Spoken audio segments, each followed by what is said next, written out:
When I was little, my parents both believed in God. Out of curiosity, I also read some books of God's words and learned that the heavens and earth and all things were created by God, and that God governs our fate, life, and death. In 2012, my parents stopped believing, but my grandma still believed, and she would read God's words with me.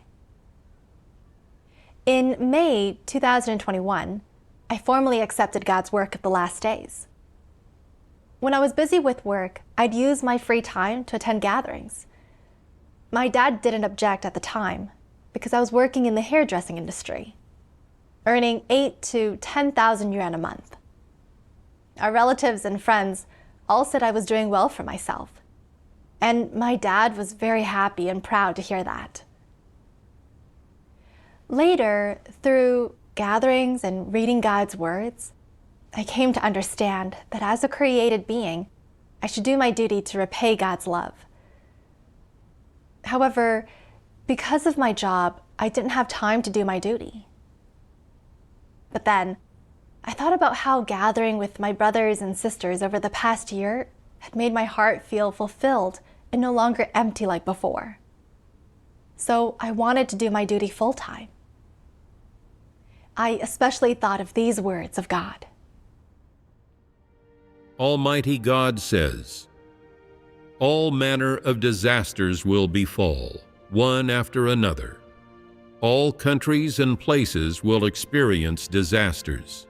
Plague, famine, flood, drought, and earthquakes are everywhere. These disasters are not just happening in one or two places, nor will they be over within a day or two. Rather, they will expand across a greater and greater area and become more and more severe. During this time, all manner of insect plagues will arise one after another, and the phenomenon of cannibalism will occur everywhere. This is my judgment upon the myriad countries and peoples." I realized God's work is drawing to a close. The disasters have been growing more and more severe, especially in the last 2 years. And only by coming before God can we be saved and survive. As time is running out, I have to urgently pursue the truth and do my duty. When I thought this, I chose to do my duty full-time. During that period, I attended gatherings and read God's words every day, and I felt a joy in my heart I'd never known before. 2 months later, I quit my job. When my dad saw I wasn't working, he was not happy at all. He said, "It's good that you believe in God, but you can't just quit your job. You can go back to how it was before, when you worked some of the time and attended gatherings at other times. If you don't work, what are you going to live on? This is the best time of your life to be pursuing a career. I'm only saying this for your own good. If you don't listen to me, you'll regret it one day." I felt awful after hearing what he said. I'd listened to him in everything my whole life, ever since I was little. How heartbroken would he be if I didn't listen to him this time? But then I thought about how empty my heart had felt when I was working, and how incredibly fulfilled I felt now that I was doing my duty. I now understood what was meaningful and valuable to pursue in life. Besides, God's work is coming to an end, so I have to seize the limited time I have to pursue the truth. Gaining the truth and life, that's what's most important. With this in mind, I told my dad, "The workplace is full of scheming and infighting. By doing my duty now, I'm walking the right path in life." But he still tried to stop me from believing in God. One day, my dad sent me a message. "Don't disappoint me." Tears immediately started streaming down my face. I thought to myself, all these years, My dad has wanted me to stand out above the rest. He's paid a great price to cultivate me. Now that I'm not working anymore, his hopes are shattered.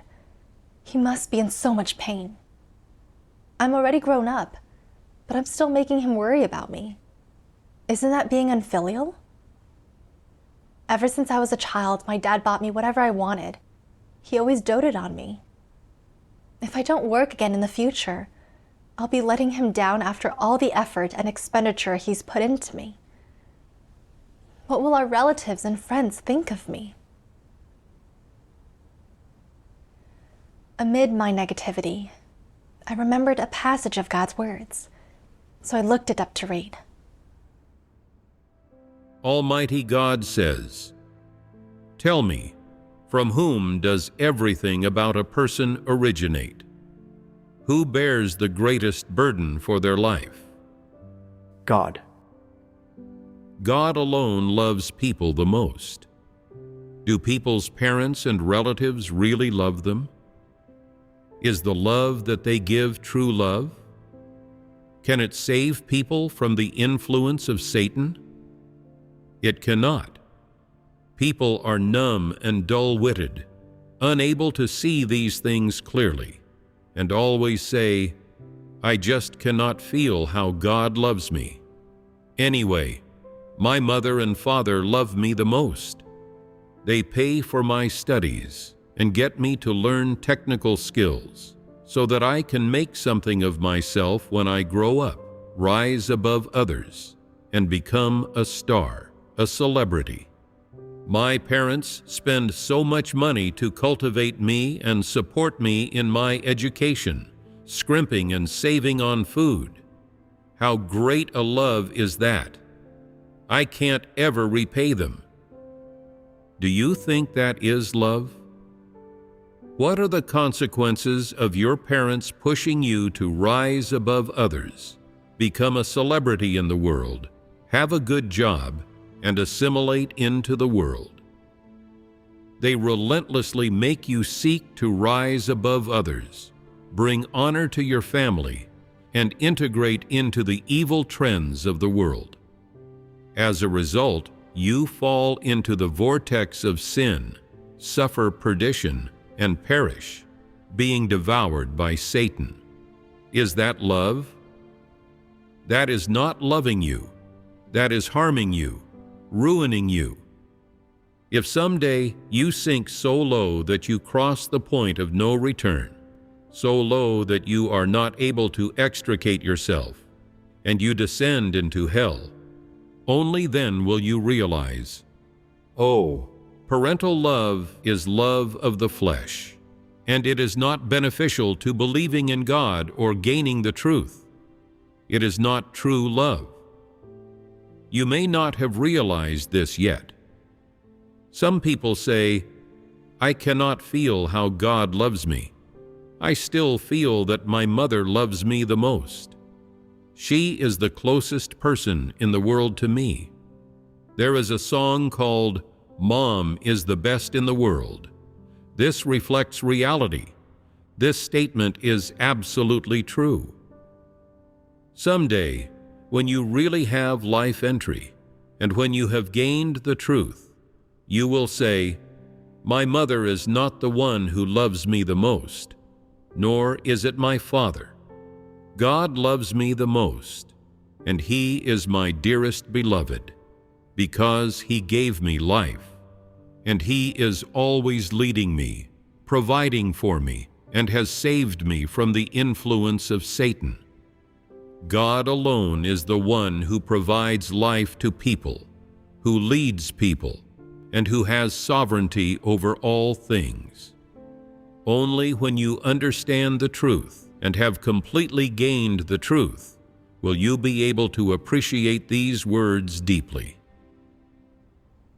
I used to think that all the energy and money my dad poured into cultivating me was love. But after reading God's words, I understood that what my dad felt for me wasn't true love.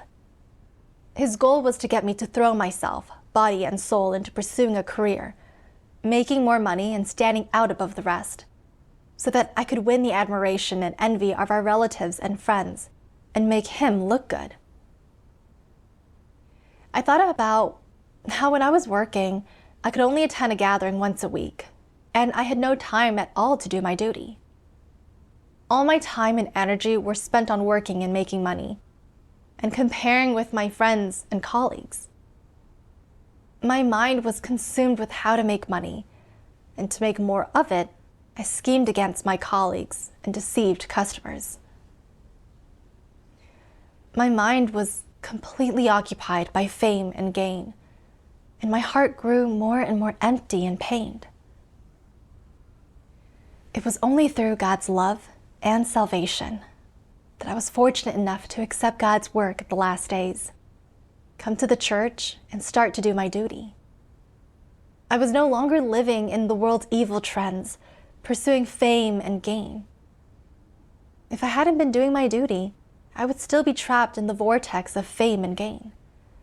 I would have become more and more wicked, and I would have completely lost my chance to be saved.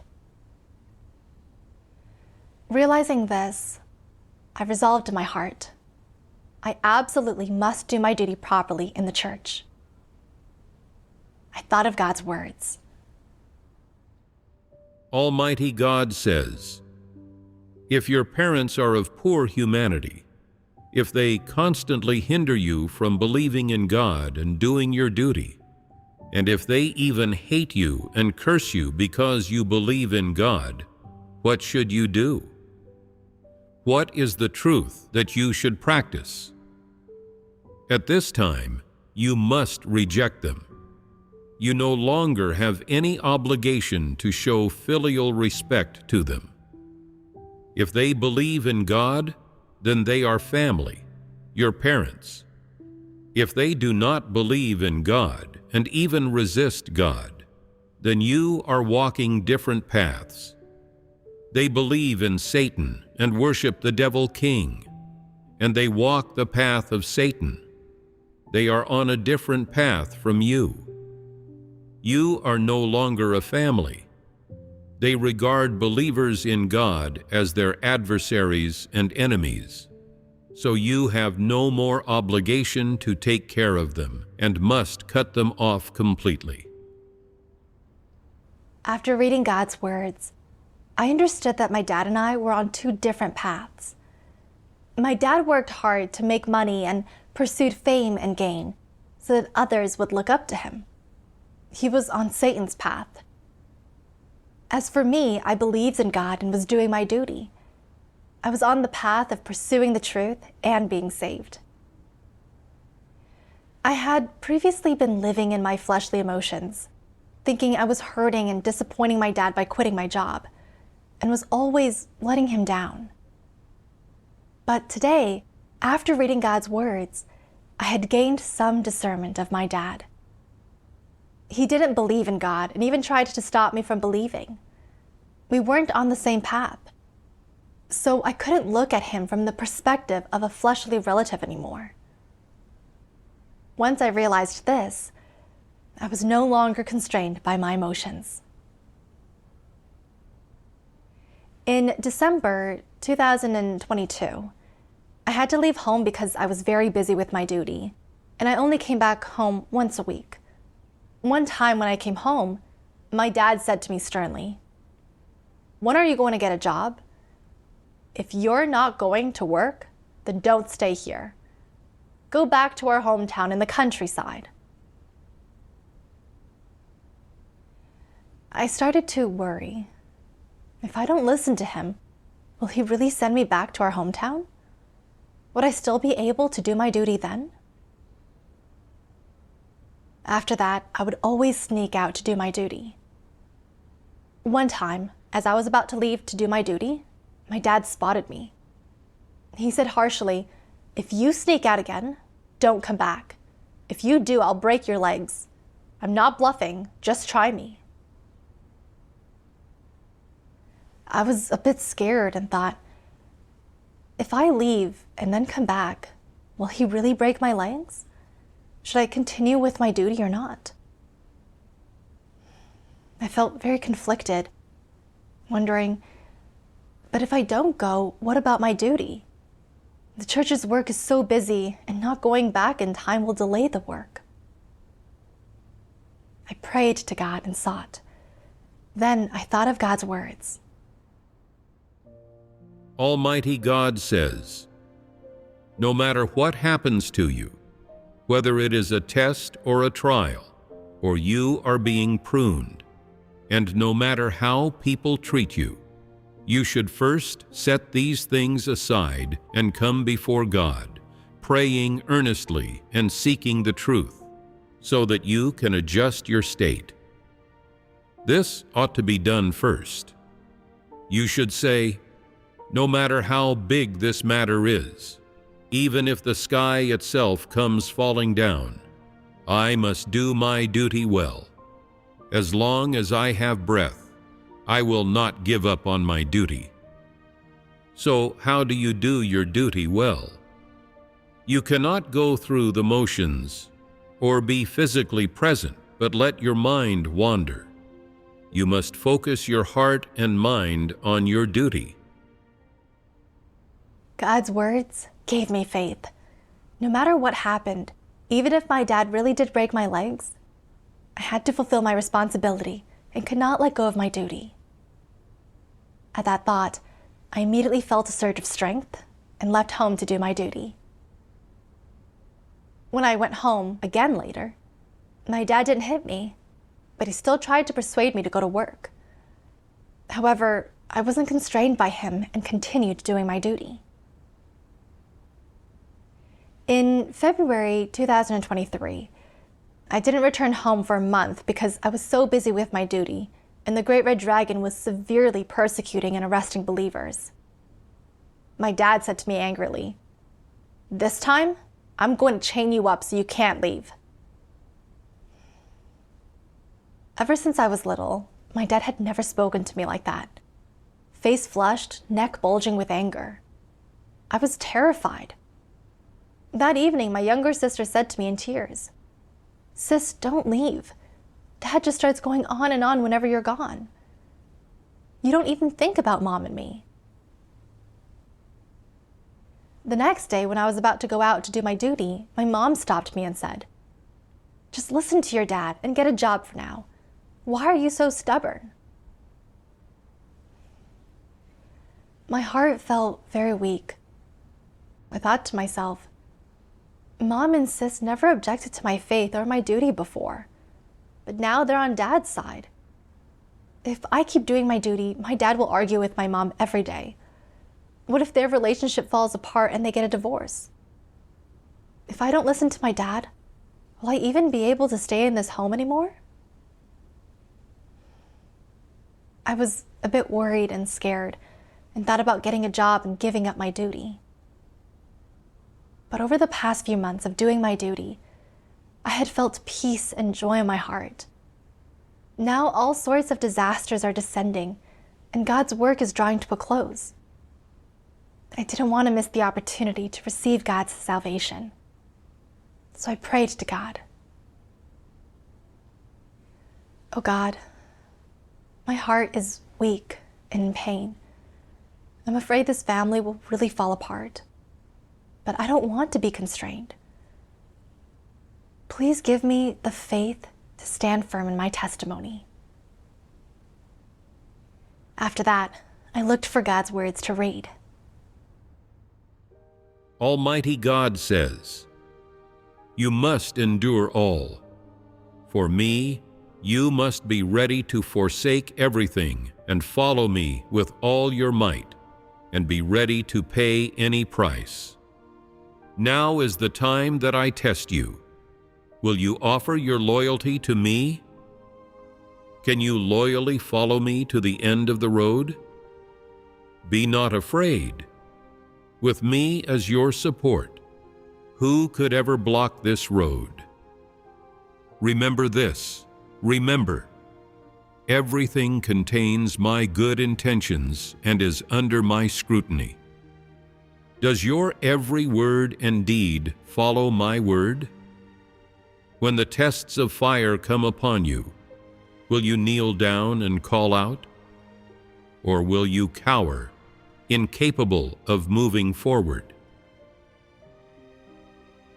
You must possess my courage within you, and you must have principles when it comes to facing non-believing relatives. For my sake, however, you also must not yield to any dark forces. You must rely on my wisdom to walk the perfect way, and not allow any of Satan's conspiracies to succeed.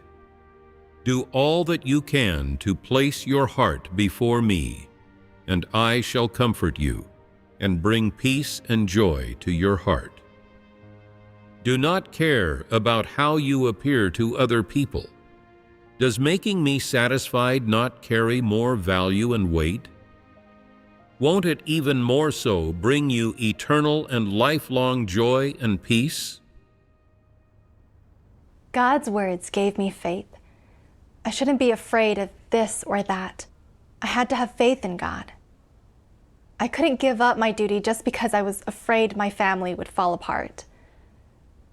I saw that my emotional attachment to my family was too strong. I hadn't completely given my heart to God, and I didn't have the resolve to forsake everything and follow Him. How did I have any loyalty to God? No matter how hard it was, I had to rely on God and bear witness for Him. God holds sovereignty over people's marriages and fates. Everyone has their own fate. What happens with my parents' marriage and whether this family will fall apart is up to God. How my fate will turn out in the future is also in God's hands. My dad doesn't have the final say. I have to hold to my duty and satisfy God. If I listened to my dad and stopped doing my duty, I wouldn't have to suffer persecution from my family, but that would be betraying God, and that would be eternal pain. Another day passed. Early in the morning, I was getting ready to go out to do my duty. To my surprise, my dad had gotten up at 4 or 5 in the morning to watch me. A little after 6, he came into my room and played a video of the CCP's baseless rumors slandering the Church of Almighty God. I knew the news reports weren't true, especially since I had come to understand some truths after doing my duty for so long. So I wasn't influenced by the baseless rumors. Seeing that my attitude hadn't changed, my dad tried to persuade me, saying, "I've been so worried and anxious about you lately. I raised you with my own 2 hands. I'm only doing this for your own good. Would I ever harm you? If you go to work now, I'll buy you a new phone that costs over 10,000 yuan. When your younger sister is on vacation, I'll give you money so the 2 of you can go to Sanya for a trip." When I heard my dad say this, I felt that if I didn't listen to him this time, I would really be letting him down. But I also knew that believing in God and doing my duty is the right path in life, and I couldn't give it up. I was torn. I realized my state was wrong, so I prayed to God in my heart, asking Him to keep my heart from being influenced by my dad's words. My dad saw I wasn't saying anything and went back to the living room. After that, I read the words of God and realized that my dad hindering my faith in God was Satan's disturbance. Almighty God says, "When people have yet to be saved, their lives are often disturbed and even controlled by Satan." In other words, people who have not been saved are prisoners to Satan. They have no freedom. They have not been relinquished by Satan. They are not qualified or entitled to worship God, and they are closely pursued and viciously attacked by Satan. Such people have no happiness to speak of. They have no right to a normal existence to speak of, and much less do they have any dignity to speak of. God has many means and avenues for testing man, but every one of them requires the cooperation of God's enemy, Satan. This is to say, having given man powerful weapons with which to do battle with Satan, God hands man over to Satan and allows Satan to test man's stature. If man can break out from the battle formations that Satan has set up, if he can escape Satan's encirclement and still live, then man will have passed the test. But if man fails to leave Satan's battle formations and is subdued by Satan, then he will not have passed the test. Whatever aspect of man God tests, the criteria for his tests are whether or not man stands firm in his testimony when attacked by Satan, and whether or not he renounces God and capitulates and surrenders to Satan while ensnared by Satan. It may be said that whether or not man can be saved depends on whether he can overcome and defeat Satan, and whether or not he can gain freedom depends on whether he is able to wield on his own the weapons given to him by God to overcome Satan's bondage, making Satan completely abandon hope and relinquish him. If Satan abandons hope and relinquishes someone, this means that Satan will never again try to take this person from God, will never again accuse and disturb this person, will never again wantonly torture or attack them. Only someone such as this will truly have been gained by God. This is the entire process by which God gains a person. After reading the words of God, I understood that I hadn't completely walked out of Satan's battle formations yet.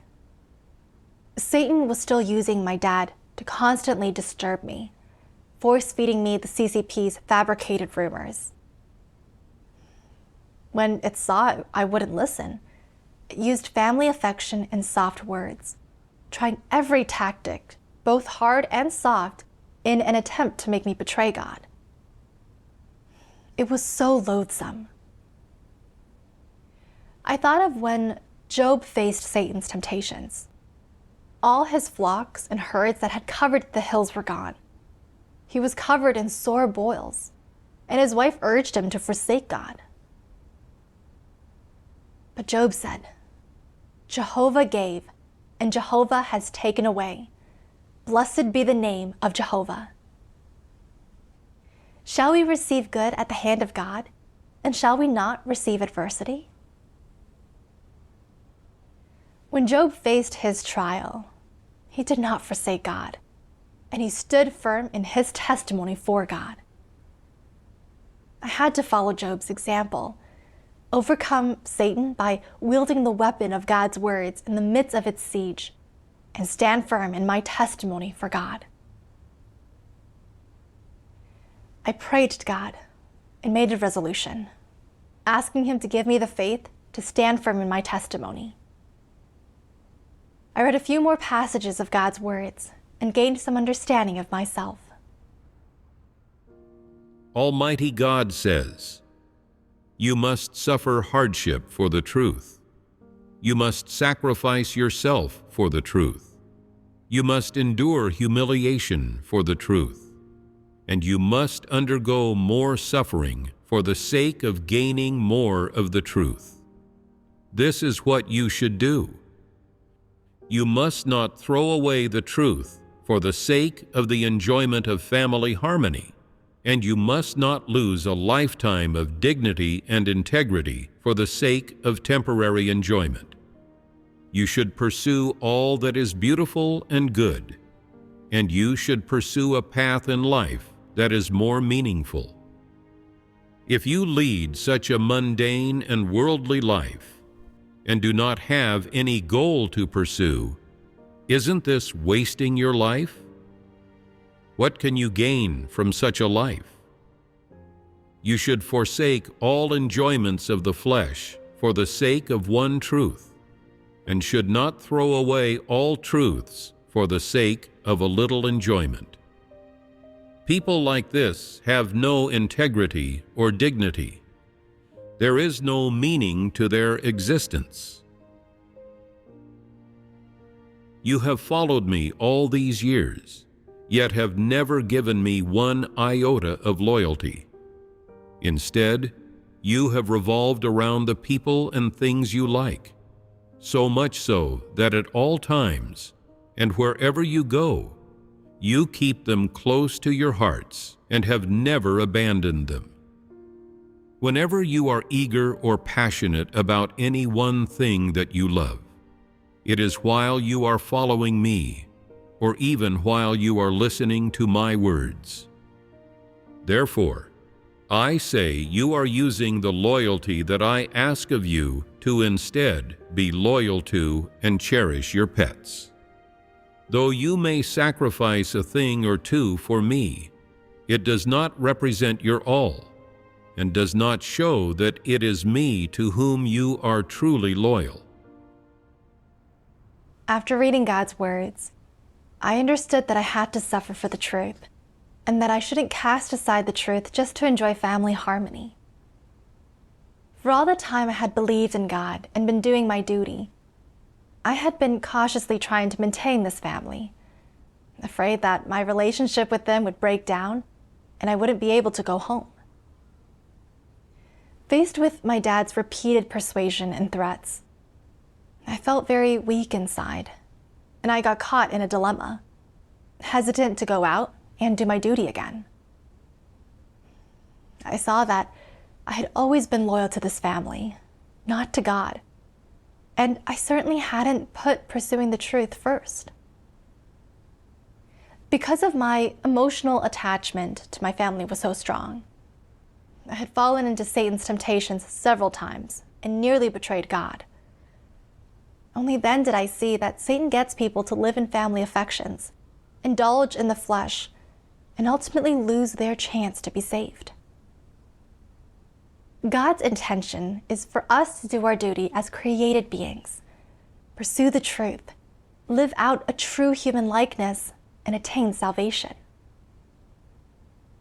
If I listened to my dad and went to work this time just to protect my fleshly interests, I might enjoy family harmony, but I would lose my opportunity to gain the truth. What would that be but emptiness and pain? I had to choose the right path. One morning, my dad suddenly had to go out for something. I took the opportunity to leave and do my duty again. 2 months later, I received a letter from the church saying that my dad had reported me to the police and had also reported my grandma and the brothers and sisters in our hometown, which led to all of them being arrested. My dad had been using all kinds of methods to frantically persecute and obstruct me from doing my duty. When he saw I wouldn't listen, he completely turned on me and alerted the police, even turning in my grandma. His essence is that of the devil. Once I saw his essence clearly, I was no longer constrained by my emotions. From that day on, I never went back home. I have been doing my duty full-time ever since. Thank God for leading me to make the correct choice.